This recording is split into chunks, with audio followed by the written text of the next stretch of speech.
ఫలితాలు మన చేతిలో ఉండవు కాబట్టి పిల్లలకి వాళ్ళ తండ్రి తల్లులకి అందరినీ నేను కోరుతా ఉన్నాను, బాగా కష్టపడండి పిల్లలు. ఏదైనా ఏమిటప్పటికీ ఫలితాలు ఎట్లా వచ్చినా కూడా తప్పనిసరిగా మీరు భవిష్యత్తులో మంచి మీకు ఒక ఫ్యూచర్ సాధిస్తారని నేనైతే అనుకుంటా ఉన్నాను. మేము కూడా ఇప్పుడు ఇమీడియట్గానే సప్లిమెంటరీ ఎగ్జామ్లు పెడతా ఉన్నాము. సప్లిమెంటరీ ఎగ్జామ్స్లో కూడా మరొకసారి మీకు అవకాశం ఉంటుంది. పిల్లలు అయితే ఏ కారణాల వలన అయినా సరే ఉత్తీర్ణం కాలేకపోయారో వాళ్ళు మరొకసారి ఎగ్జామ్లు రాసుకునే అవకాశం ఉంటుంది. ఎగ్జామ్లు చక్కగా రాయండి. సప్లిమెంటరీ మెయిన్స్ ఆ ఎగ్జామ్లో తేడా ఏం లేదండి. మీ ఏదైతే మార్క్షీట్ ఉంటుందో దాంట్లో కూడా ఇది సప్లిమెంటరీలో పాస్ అయ్యారో లేక మెయిన్ ఎగ్జామినేషన్లో పాస్ అయ్యారో అట్లాంటి ఏటువంటి విన్యాసాలు ఉండవు, ఎట్లాంటి తేడా లేదు.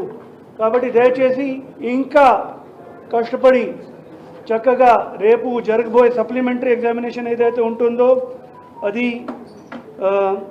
మేము అనుకున్నాము దట్ 24 మే నుంచి 1 జూన్ వరకు ఈ సప్లిమెంటరీ ఎగ్జామ్లు జరుగుతాయి. దాదాపుగా ఒక నెల పైన ఇంకా టైం ఉంది కాబట్టి కష్టపడి ఆ ఎగ్జామ్స్ కూడా రాయండి. ఏపీ ఇంటర్కి సంబంధించి రిజల్ట్స్ అనేవి కాసేపటి క్రితమే రిలీజ్ అయితే చేయడం అయితే జరిగింది. అదేవిధంగా సప్లిమెంటరీ ఎగ్జామ్స్కి సంబంధించి ఎప్పుడు పెడతారనేవి డేట్స్ కూడా చెప్పడం అయితే జరిగింది. అలాగే ఫీ ఎప్పటి నుండి పే చేయవచ్చు, అలాగే రీకౌంటింగ్ రివెరిఫికేషన్కి సంబంధించి కూడా మనకు డేట్స్ అయితే అనౌన్స్ అయితే చేశారు. ముందుగా చూసుకున్నట్టయితే మనకు మే 24 నుండి జూన్ 1 వరకు అయితే సప్లిమెంటరీ ఎగ్జామ్స్ అయితే కండక్ట్ చేయనున్నారు. దీనికి సంబంధించి ఫీ అనేది ఈ నెల 18 నుండి 24 వరకు అయితే పే అయితే చేసుకోవచ్చు. దీంతోపాటు ఎవరైనా సరే రీకౌంటింగ్ రివెరిఫికేషన్ అనేది చేసుకోవాలనుకుంటే ఈ నెల 18 నుండి 24 వరకు అయితే దీనికి సంబంధించి డేట్స్ అయితే ఇవ్వడం జరిగింది.